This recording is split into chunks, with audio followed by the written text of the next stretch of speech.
इस एपिसोड की शुरुआत वहीं से होती है। वो लड़की जो रहती है बोल रही होती है कि आखिर ये बंदा कौन है, क्या तुम मुझे बता सकते हो। तभी वो दोनों जन जो बच्चे रहते हैं बताने लगते हैं और जो हमारा एमसी रहता है उस पिल को चेक करके सूंघने लगता है। वो लड़की बोलने लगती है कि इसमें पॉइजन है, अगर तुम्हें कुछ हो गया तो मेरी जिम्मेदारी नहीं है। तभी जो एमसी रहता है उसे चेक करने लगता है, बोलता है कि इसकी जानकारी मुझे मिल चुकी है और ये एक पॉइजन रिफाइनिंग जो पिल है, जिस मतलब किसी की बॉडी में अगर पॉइजन चला गया हो तो उसे निकालने के लिए ये पिल तुम बना रही हो। तभी जो है वो लड़की बोलती है कि क्या आपको भी पिल की नॉलेज है, क्या आप भी पिल रिफाइनर है, क्या आप मुझे बता सकते हैं कि आप किस लेवल के हैं। तभी जो एमसी रहता है उसे कुछ नहीं बताता है, बोलता कि मुझे पता है कि तुम ये कौन सी पिल बना रही हो, क्या मैं इसे एक बार ट्राई कर सकता हूँ। तभी जो एमसी रहता है उस फूल को उठा लेता है वहाँ पे, जिससे कि वो पिल की जो रेसिपी है पूरी होने वाली रहती है। एमसी बोलता है कि इस फूल में कोई भी गड़बड़ी नहीं है, तुम इसके एक पत्ते से भी वो पिल बना सकती हो बहुत ज़्यादा आसानी से, लेकिन वो तो पिल तुमसे नहीं बन रही है क्योंकि तुम गलत टेक्निक को परफॉर्म कर रही हो। और एमसी रहता है वहाँ पे अपनी पिल की रेसिपी जो रहती है बनाने लगता है और बोल रहा होता है कि देखो मैं कैसे बनाता हूँ।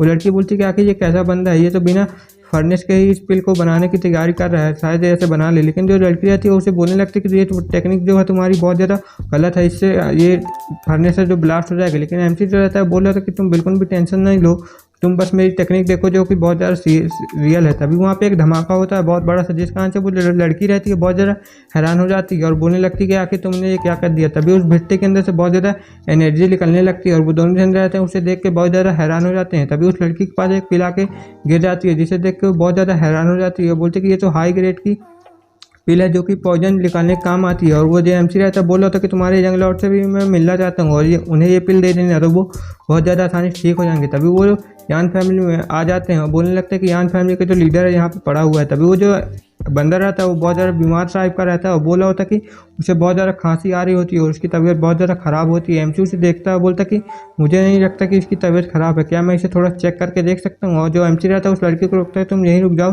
थोड़ा सा मैं इसे चेक करके बताता हूँ कि आखिर इसकी प्रॉब्लम क्या है। तभी जो एमसी रहता है उसके पास जाने लगता है और लड़की जो रहती है उसे बोलने लगती है क्या आप एक डॉक्टर भी हैं क्या जो इलाज भी कर सकते हैं। तभी जो एमसी रहता है उसका चेक करने लगता है और बोलने लगता है कि मैं इसे चेक करना चाहता हूँ, तुम यहीं पे रुको थोड़ी देर। तभी जो एमसी रहता है उसे चेक करने लगता है। वो लड़की पूछने लगती है कि क्या तुम्हें इनका इलाज पता चल गया है, क्या तुम मुझे बता सकते हो, अगर इनका कोई भी ज़रूरत है तो मैं पूरी कर दूंगा। तभी उस बंदे को बहुत ज़्यादा तकलीफ होने लगती है और उस बंदे के अंदर से बहुत ज़्यादा डिमोनिक एनर्जी जो रहती है रिलीज होने लगती है, जिसे देख के जो एमसी रहता है बोलता है इसके बॉडी में तो बहुत ज़्यादा डिमोनिक एनर्जी है। वो लड़की जो रहती है इसे देख के बहुत ज़्यादा हैरान हो जाती है और उसके अंदर से बहुत ज़्यादा डिमोनिक एनर्जी निकालने लगता है एमसी को, बोलने लगता है कि ये थोड़ी देर में ठीक हो जाएगा, तुम बिल्कुल भी टेंशन मत लो। तभी वहाँ पे बहुत ज़्यादा चीखने की आवाज़ आने लगती है। वो लड़की बोलने लगती है कि आखिर तुम मेरे यंग लॉर्ड के साथ क्या कर रहे हो, आखिर तुम इन्हें मारने के चाहते हो। तभी वो लड़की बोलती है कि ये तो एक डिमोनिक एनर्जी, क्या तुम डीमन रेस से बिलोंग करते हो।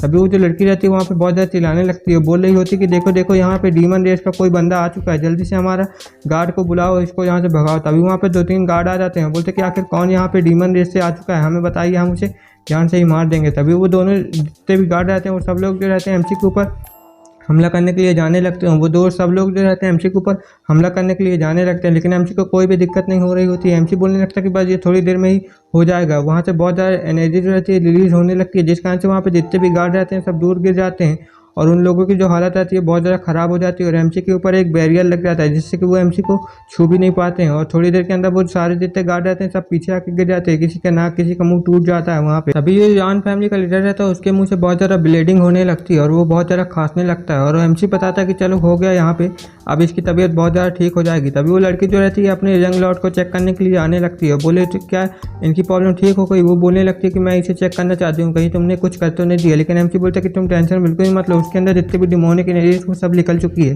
तभी वो यान फैमिली का जो लीडर रहता है वहाँ पे अपनी आंखें खोलने लगता है, बोलने लगता है कि आखिर यहाँ पे क्या हो रहा है और मेरी जान क्या बच गई है, क्या मैं ठीक हो गया हूँ, क्या आखिर तुम कौन हो। तभी हमें दिखाया था वो जो लड़की रहती है वो बोले होती कि ये तो पहले जैसे हो चुके हैं, अब ये 1000 साल तक और जी सकते हैं, अब इनके अंदर कोई भी मुझे बीमारी नहीं लग रही है। तभी वो जो लीडर रहता है वो हमारे एमसी को देखता है और बोलने लगता है कि आप यहाँ पे क्या कर रहे हैं। तभी वो जो लीडर रहता है एमसी को देख के बहुत ज़्यादा हैरान हो जाता है, बोलता कि आप यहाँ पे क्या कर रहे हैं, आपका बहुत बहुत शुक्रिया मेरी मदद करने के लिए। तभी वो जो लीडर रहता है एक झटके से उड़ जाता है और हमारे एमसी के पास आके झुक जाता है, बोलते कि सातों के राजकुमार मैं आपको प्रणाम करता हूँ। ये बात सुन के वहाँ पे जितने भी लोग रहते हैं सब बहुत ज़्यादा हैरान हो जाते हैं, बोलने लगते हैं कि सातों का राजकुमार, आखिर सातों का राजकुमार यहाँ पे क्या कर रहा है। तभी जो एमसी रहता है बोलने लगता है कि अब तुम्हारी तबीयत ठीक है तो क्या हम लोग एक साइड में जाके बात कर सकते हैं कि तुम्हारे अंदर कैसे ये डिमोनिक एनर्जी आई। तभी वो बंदा बोलता कि हाँ हाँ क्यों नहीं, चलिए चलिए हम लोग चलते हैं कहीं बात कर लेते हैं। तभी वो लोग जो रहते हैं एक अच्छी जगह पे आ जाते हैं, मतलब जहाँ पे कोई हल्ला हल्ला नहीं हो रहा होता है। वो जो रहता है वहाँ पे बात बता रहा होता है कि बहुत समय पहले की बात है जब मेरा यान परिवार और जू परिवार राजा के साथ हम लोग मिलकर काम करते थे। तब